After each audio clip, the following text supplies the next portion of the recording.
Hello guys, स्वागत है आपका आप ही के अपने चैनल पे उदय क्लासेस पे। और आज के इस वीडियो के अंदर हम लोग पढ़ने वाले हैं क्लास 10 फिजिक्स के चैप्टर 1 को, जिसका नाम है प्रकाश का परावर्तन।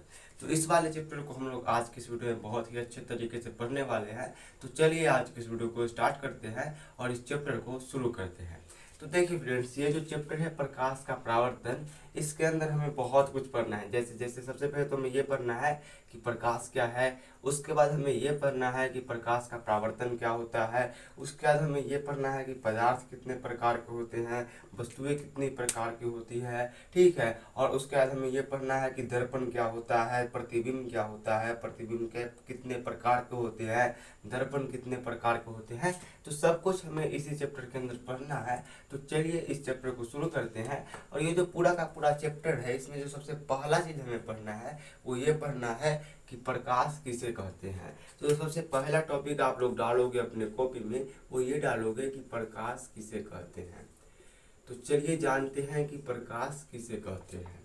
तो प्रकाश वह माध्यम है जिसकी सहायता से हम किसी वस्तु को देख पाते हैं। अगर प्रकाश ना हो तो हम लोग किसी वस्तु को देख नहीं पाएंगे।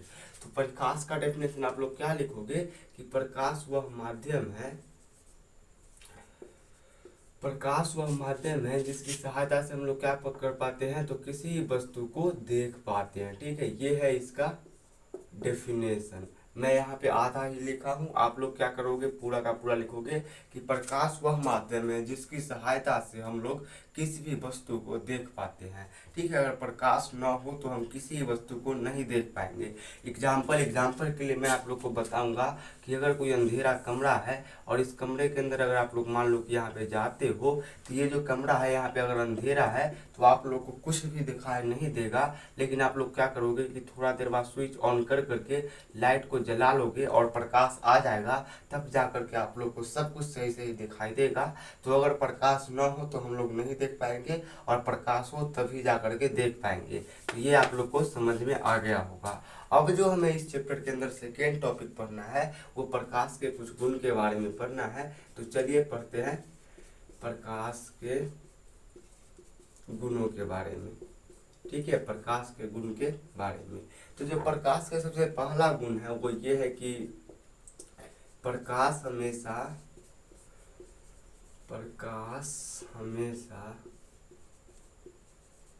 सीधी रेखा में गमन करती है।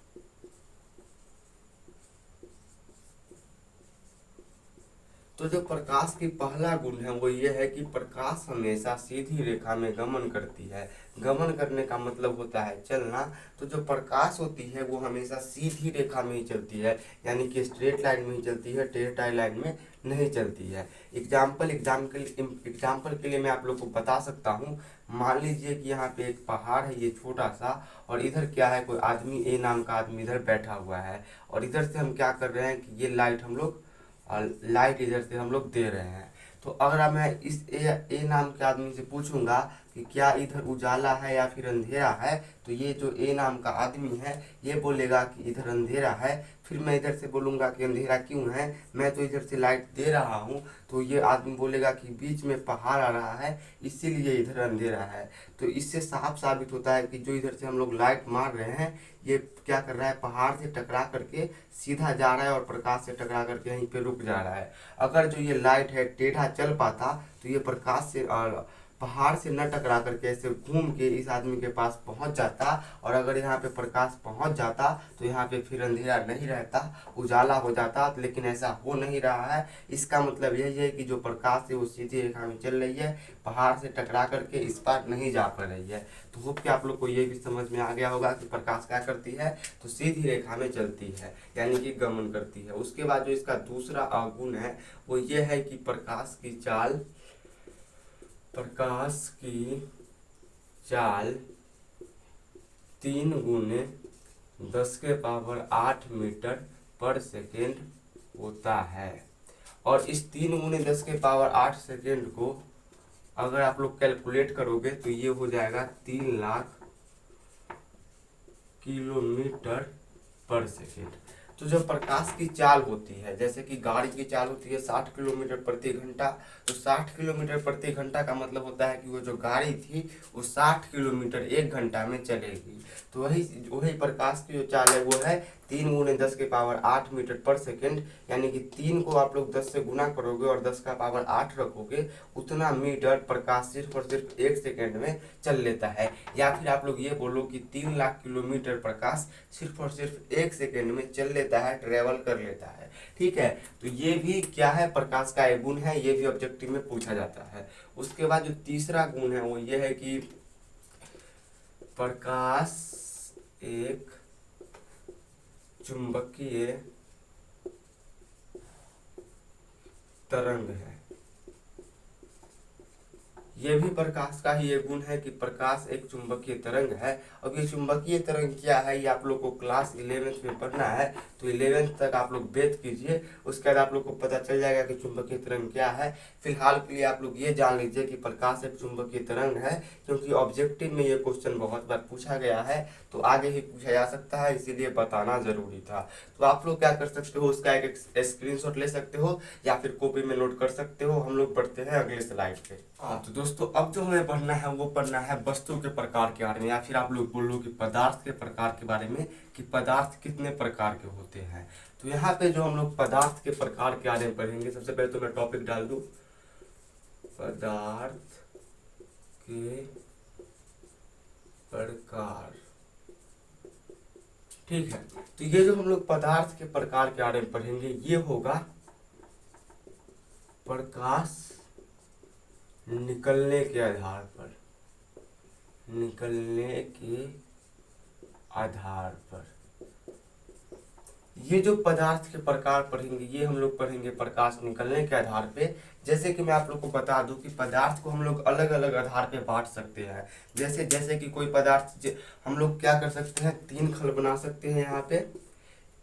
एक और, ठीक है, इसमें हम लोग क्या डालेंगे, तो इसमें उस पदार्थ को डालेंगे जो प्लास्टिक का बना हो, और इसमें इसमें उस पदार्थ को डालेंगे जो कांच का बना हो, और इसमें उस पदार्थ को डालेंगे जो लोहा का बना हो। तो वैसे ही हम लोग क्या कर सकते हैं, अलग अलग कैटेगरी बना करके पदार्थ को अलग अलग गुण पे डिवाइड कर सकते हैं।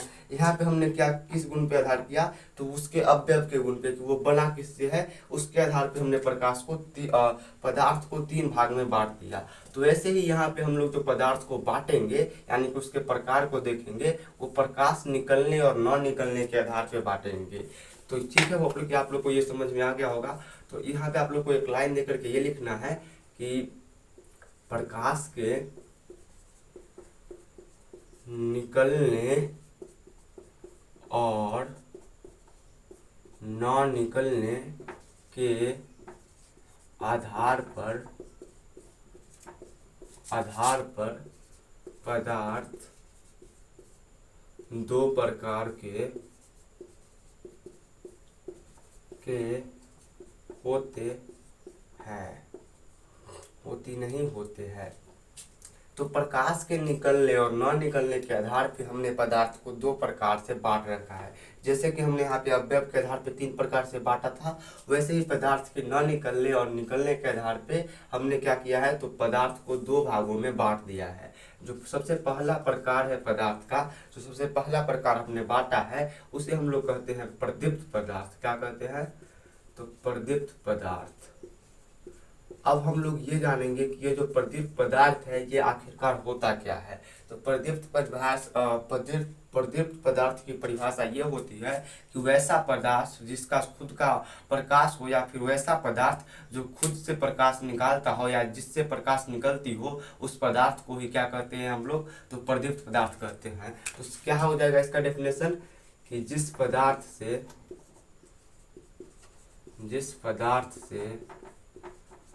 प्रकाश निकलती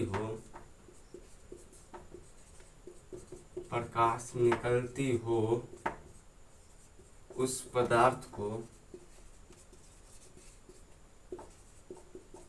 प्रदीप्त पदार्थ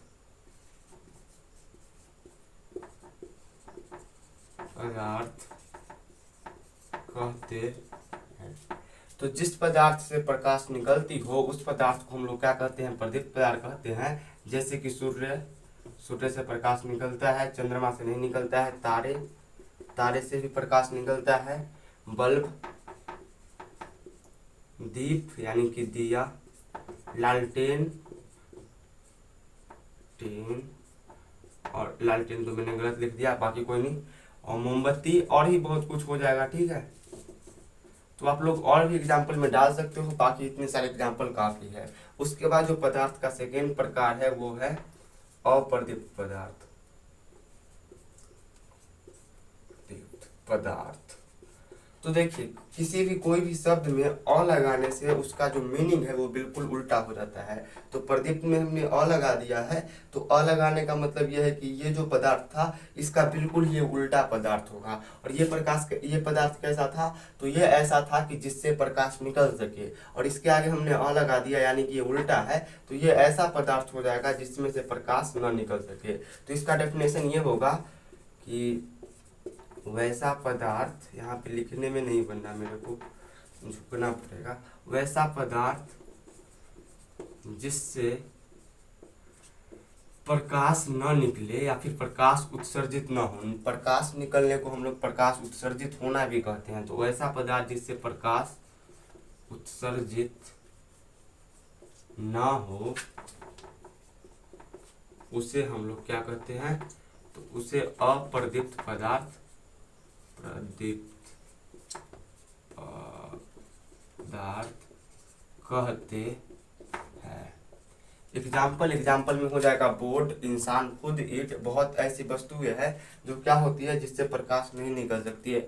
मतलब हम लोग कुछ को छोड़ दे, जैसे कि तारे, बल्ब, दिए, लालटेन, मोमबत्ती, सूर्य और कुछ जो पदार्थ है उसको छोड़ दे तो दुनिया में जितना ही पदार्थ है उससे प्रकाश नहीं निकलती है। यानी कि दुनिया में इन पदार्थ को छोड़ के जितना ही पदार्थ है वो के सारे अप्रदीप्त पदार्थ है। तो होप कि आप लोग को प्रदीप्त और अप्रदीप्त पदार्थ भी समझ में आ गया होगा कि प्रदीप्त पदार्थ किसे कहते हैं, अप्रदीप्त पदार्थ किसे कहते हैं, और इसे बांटा किस आधार पे गया है, तो प्रकाश के निकलने और न निकलने के आधार पे बांटा गया है। तो आप लोग इसका भी एक स्क्रीनशॉट ले लो या फिर कॉपी में नोट कर लो। हम लोग क्या करते हैं, बढ़ते हैं नेक्स्ट स्लाइड की ओर। हाँ तो दोस्तों, अब हम लोग आ चुके हैं नेक्स्ट स्लाइड पे, और इस वाले स्लाइड में हमें पढ़ना है कि वस्तुओं के प्रकार के बारे में। ठीक है, पढ़ना क्या है, पढ़ना है इस वाले स्लाइड में हमें वस्तुओं के प्रकार के बारे में। और ये जो वस्तुओं के प्रकार होंगे ये होगी किसके आधार पे, तो प्रकाश के पार, एक मिनट, प्रकाश के पार करने के आधार पे। तो अब हम लोग पढ़ेंगे वस्तुओं के प्रकार के बारे में, यानी कि वस्तु कितने प्रकार के होते हैं, किसके आधार पे, तो प्रकाश के पार करने के आधार पे। इस बार जो हम लोग वस्तुओं को बांटेंगे वो प्रकाश के पार करने के आधार पे बांटेंगे कि प्रकाश के पार करने के आधार पे कितने प्रकार की वस्तु होती है। जैसे कि मैं आप लोग को बता दूं कि ये रहा है कोई वस्तु, और इधर से हम लोग लाइट मार रहे हैं, मान लीजिए कि लाइट है, तो क्या करेगी, कुछ वस्तुएं ऐसी होंगी जो इस लाइट को जाने देगी अपने से होकर के। वही जो दूसरी प्रकार की क्या होगी, वस्तुएं होंगी, उस पर अगर हम लोग लाइट मारे तो ये क्या करेगी, ये जाने ही नहीं देगी, ये लाइट को रोक लेगी, जैसे कि बाहर ने रोक लिया था। उसके बाद कुछ ऐसे ही प्रकार के वस्तुएं होती है जिसपे अगर हम लोग लाइट मारो तो ये क्या करेगी, ये कुछ पदार्थ को तो जाने देगी, वही कुछ पदार्थ को यहाँ पे रोक लेगी।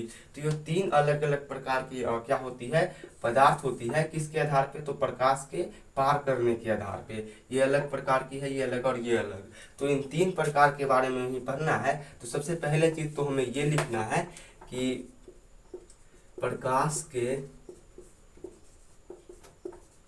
पार करने, एक मिनट, ये क्या लिख दिया, प्रकाश के पार करने के आधार पर वस्तुएं तीन प्रकार की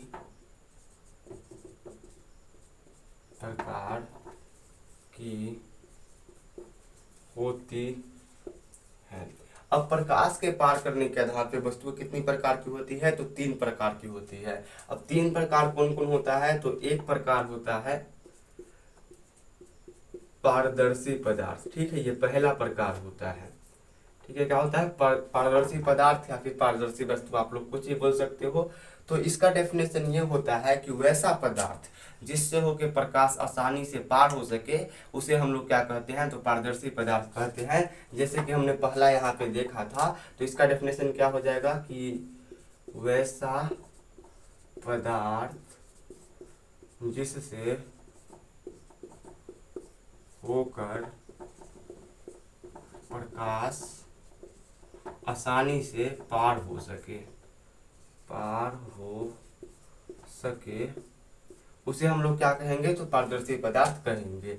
उसके बाद जो सेकेंड है अपना प्रकार, वो है अपारदर्शी पदार्थ।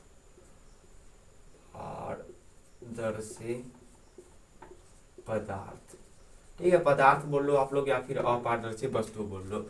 तो यहाँ पे आप लोग देख सकते हो कि पारदर्शी में हमने अ लगाया है, और अगर कोई भी शब्द है उसके आगे अगर हम लोग अ लगा देते हैं तो उसका बिल्कुल ही मीनिंग चेंज हो जाता है। तो यहाँ पे हमने अ लगाया है पारदर्शी में, यानी कि ये पारदर्शी का बिल्कुल ही उल्टा होने वाला है। तो पारदर्शी में क्या था कि जिससे होकर प्रकाश आसानी से पार हो सके उसे पारदर्शी कहते हैं। वही अपारदर्शी में सेम इसका उल्टा होगा कि वैसा पदार्थ, यहाँ पे मैं लिख दूं कि वैसा पदार्थ जिससे होकर प्रकाश पार न हो सके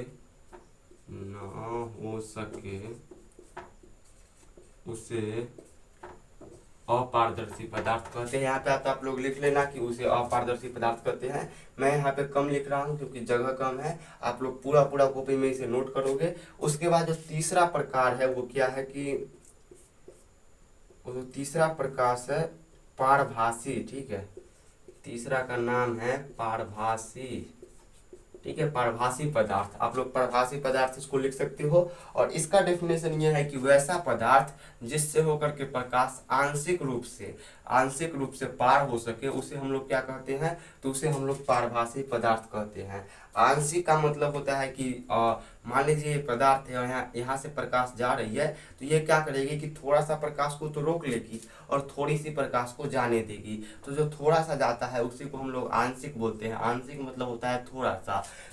आंशिक रूप से प्रकाश क्या हो सकती है, पार हो सकती है, उसी को हम लोग क्या कहते हैं, पारभासी पदार्थ कहते हैं। तो इसका डेफिनेशन मैं यहाँ पे लिख देता हूँ कि वैसा पदार्थ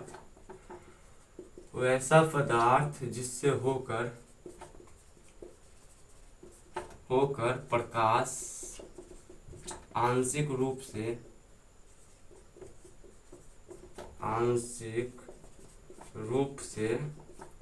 पार हो सके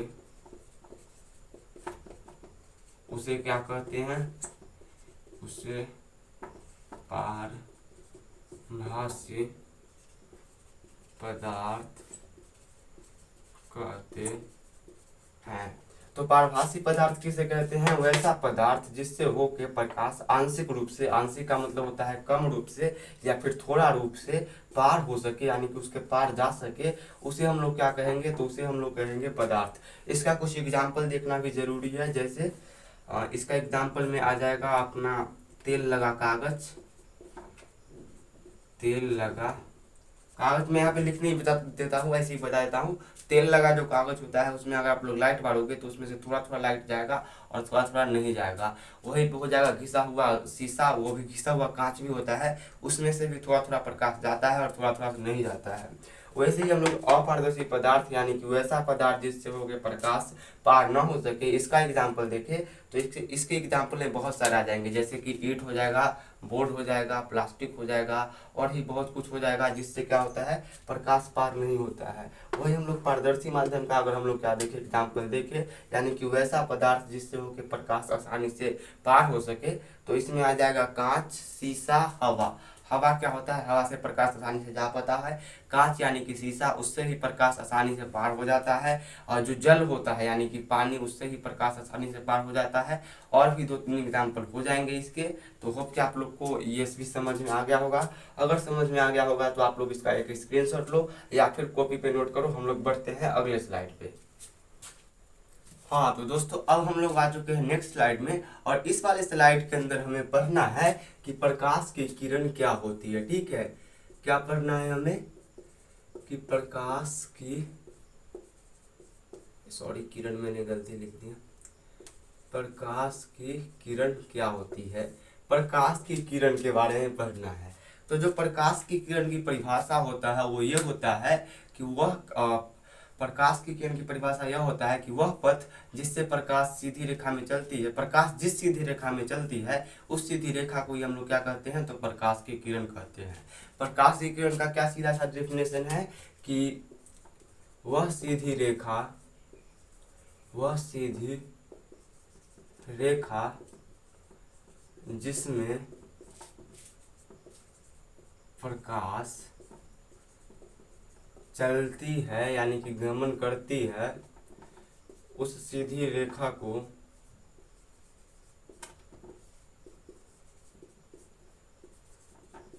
क्या कहते हैं, तो प्रकाश की किरण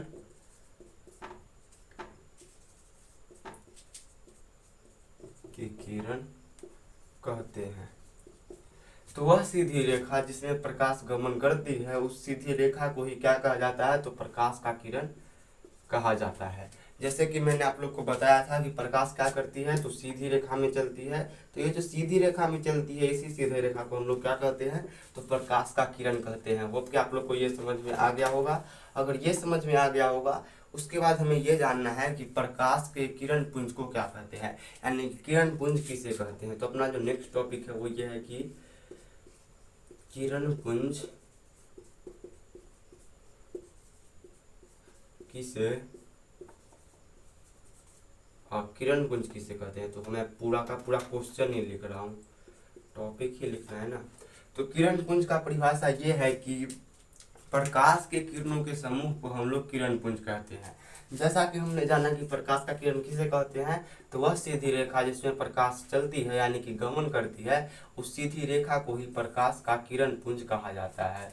तो ये रहा एक सीधी रेखा, तो इसे हम लोग क्या कहेंगे, एक मिनट में आप लोग को इधर बताता हूँ। ये रहा एक सीधी रेखा, तो इस सीधी रेखा को हम लोग क्या कहेंगे, प्रकाश का एक किरण कहेंगे। और यही जब सीधी रेखा हम 3-4 की संख्या में हो या फिर झुंड की संख्या में हो तो इसी को हम लोग कहते हैं किरण पुंज, यानी कि प्रकाश के किरण के समूह, समूह मतलब होता है झुंड, यानी कि प्रकाश के किरणों के झुंड को हम लोग क्या कहते हैं, किरण पुंज कहते हैं। तो किरण पुंज किसे कहते हैं, प्रकाश के किरणें के समूह को। अगर एक रहे प्रकाश का किरण तो उसे हम लोग प्रकाश का किरण ही कहेंगे, और वही 4-5 या फिर उससे अधिक हो तो हम लोग क्या कहेंगे, किरण पुंज कहेंगे। तो किरण पुंज किसे कहेंगे, तो प्रकाश के, एक मिनट यार, प्रकाश के किरणों के समूह को किरण पुंज किसे कहेंगे, तो प्रकाश के किरणें के समूह को किरण पुंज कहेंगे। इसका डेफिनेशन आप लोग लिख लेना, मैं यहाँ पे लिख नहीं पा रहा हूँ, बोल दे रहा हूँ कि प्रकाश के किरणों के समूह को किरण पुंज कहते हैं। किरण पुंज क्या होता है, तो प्रकाश के किरणों को समूह कहते हैं, और आप लोग को एग्जाम्पल में ये वाला लिख देना है। अब जो हमें नेक्स्ट चीज पढ़ना है वो पढ़ना है किरण पुंज के प्रकार के बारे में। तो ये जो किरण पुंज होता है यानी कि प्रकाश के किरणों का झुंड, ये 3 प्रकार के होते हैं। तो सबसे पहले आप लोग को ये लिखना है कि किरण पुंज 3 प्रकार के होते हैं। ये जो किरण पुंज है ये बेसिकली 3 प्रकार के होते हैं, जिसमें जो सबसे पहला प्रकार है उसे हम लोग कहते हैं अभिसारी किरण पुंज। तो इसमें क्या होता है, अभिसारी किरण पुंज के अंदर वैसा किरण पुंज, अभिसारी किरण पुंज का सबसे पहले आप लोग डेफिनेशन लिख लो कि वैसा किरण पुंज जिसमें प्रकाश की किरणें किसी एक बिंदु पर आकर के इकट्ठा हो उसे हम लोग क्या कहेंगे, अभिसारी किरण पुंज कहेंगे। जैसे जैसे कि मैं आप लोग को बता रहा हूँ, ये रहा एक बिंदु, आप लोग इसे बिंदु समझ लीजिए, और ये हमने ले लिए क्या, प्रकाश की किरणें। तो ये प्रकाश की किरणें क्या हो रही है, यहाँ पे आकर के जमा हो रही है। तो ये क्या है, प्रकाश की किरणें हैं और एक से अधिक है, तो एक से अधिक है यानी कि प्रकाश की किरणें झुंड में है। इसका मतलब ये किरण पुंज तो है, लेकिन ये एक ऐसा किरण पुंज है जो एक बिंदु पे आकर के क्या हो रहा है, जमा हो रहा है। तो इस प्रकार के किरण पुंज को हम लोग कहते हैं अभिसारी किरण पुंज। उसके बाद जो सेकेंड इसका प्रकार है वो है अपसारी किरण पुंज। अपसारी किरण पुंज किसे कहते हैं ये भी हम लोग जानेंगे, ठीक है। तो अब सारे किरण पुंज का डेफिनेशन ये होता है कि वैसा किरण पुंज जिसमें प्रकाश की किरणें एक बिंदु से निकलकर फैलती चली जाती हो, उसे हम लोग अभिसारी किरण पुंज कहते हैं। आप लोग वीडियो रोक करके इस डेफिनेशन को लिख सकते हो। तो अभी अपसारी किरण पुंज का क्या परिभाषा होता है कि वैसा किरण पुंज जिसमें प्रकाश की किरणें किसी एक बिंदु, तो सबसे पहले तो हम लोग एक बिंदु बनाते हैं, और ये जो किरण पुंज होता है इसमें क्या होता है कि प्रकाश की किरणें एक बिंदु से निकल करके ऐसे फैलती चली जाती है। जैसा कि आप लोग देख सकते हो कि यहाँ पे बस ये एक बिंदु से ये सारी प्रकाश की किरणें निकल रही है और ऐसे ये फैलती चली जा रही है। इसका जो साइज है वो बढ़ते चले जा रहा है। अगर हम लोग आगे बढ़ाएंगे तो ये और फैलते ही जाएगा, फैलते ही जाएगा। यहाँ शुरुआत इतना से हुआ था और फैलते हुए ये इतना जगह ले लिया। शुरुआत तो इतना से हुआ था। तो इसमें क्या होता है, एक बिंदु से निकल के प्रकाश की किरणें फैलती चली जाती है। उसके बाद जो थर्ड नंबर है अपना, यहाँ पे मैंने थर्ड लिख दिया था, तो जो थर्ड नंबर अपना है प्रकार, वो उसे हम लोग कहते हैं समांतर किरण पुंज। समांतर किरण पुंज। अब समांतर किरण पुंज क्या होता है ये भी मैं आप लोग को बता देता हूँ। तो वैसा किरण पुंज जिसमें प्रकाश की किरणें आपस में एक दूसरे के समांतर चली जाती है, उसे हम लोग क्या कहते हैं, तो उसे हम लोग समांतर किरण पुंज कहते हैं। अब इसको समझने के लिए आप लोग को यहाँ पे एग्जाम्पल से मैं समझा देता हूँ। तो इसको समझने के लिए आप लोग को ये वाला किरण पुंज को देखना चाहिए। तो यहाँ पे आप लोग देख सकते हो कि ये रही एक प्रकाश की किरण, ये भी, यानी कि प्रकाश की किरण एक से अधिक है, और एक से अधिक अगर प्रकाश की किरण हो यानी कि प्रकाश की किरण झुंड में हो तो उसे हम लोग किरण पुंज कहते हैं। लेकिन इस वाला जो किरण पुंज है, इस वाले किरण पुंज में आप लोग देखेंगे कि ये दो लाइन के बीच अगर आप लोग देखोगे तो यहाँ पे मान लीजिए कि 5 सेंटीमीटर की दूरी है, ठीक है। तो यहाँ पे अगर 5 सेंटीमीटर की दूरी है तो इसी लाइन में हम लोग अगर थोड़ा आगे आके देखें तो यहाँ पे भी 5 सेंटीमीटर की दूरी होगी, और इसी लाइन के अगर हम लोग अंत में भी आकर के देखें तो भी यहाँ पे क्या होगा, तो 5 सेंटीमीटर की ही दूरी होगी। उसके बाद हम लोग क्या करें कि ये सेकेंड वाले लाइन में देखें, यानी कि इसके बीच में, तो भी क्या होगा, 5 सेंटीमीटर का दूरी होगा। और इसी लाइन में अगर हम लोग कहीं पे भी यहाँ पे कहीं पे भी देखें तो भी 5 सेंटीमीटर की ही दूरी होगी। और सेम इन सभी के अंदर क्या होगा, तो इन सभी के अंदर कहीं पे भी अगर आप लोग देखोगे तो 5 सेंटीमीटर की ही दूरी होगी। यानी कि क्या है कि ये जो है एक दूसरे के एकदम बराबर दूरी पे चलते ही जा रहे हैं। और आगे भी अगर हम लोग इसको बढ़ाएंगे, वैसे मेरे से सीधा लाइन यहाँ पे खींचा नहीं रहा है, वरना स्केल से खींचता तो बिल्कुल सीधा ही खींचता। तो ये अगर स्केल से खींचा होता अगर लाइन प्रकाश की किरणें, तो ये क्या होती, बिल्कुल ही बराबर दूरी पे चली ही जाती। तो ये जो इस प्रकार की जो किरण पुंज होती है कि आपस में एक दूसरे के बराबर चलती ही जाती है, यानी कि एक दूसरे के समांतर, समान दूरी को हम लोग समांतर बोलते हैं। तो समांतर चलने वाली जो प्रकाश की किरण पुंज होती है उस किरण पुंज को हम लोग समांतर किरण पुंज कहते हैं। तो होप कि आप लोग को समझ में आ गया होगा कि अभी सारे किरण पुंज किसे कहते हैं, अब सारे किरण पुंज किसे कहते हैं और समांतर किरण पुंज किसे कहते हैं। ये काफी इंपॉर्टेंट होता है, ये एग्जाम में पूछा भी जाता है। तो दोस्तों मैं आप लोग को बताना चाहूंगा कि आज का ये वीडियो हमारा यहीं पे समाप्त होता है। मिलते हैं किसी और वीडियो में। आप लोग को अगर वीडियो पसंद आया होगा, कुछ समझ आया होगा, तो आप लोग सब्सक्राइब करना। बाकी यार अगर आप लोग एंड तक टिके होगे तभी तो ये सब समझ में आया होगा। मिलते हैं किसी और वीडियो में, तब तक के लिए बाय बाय।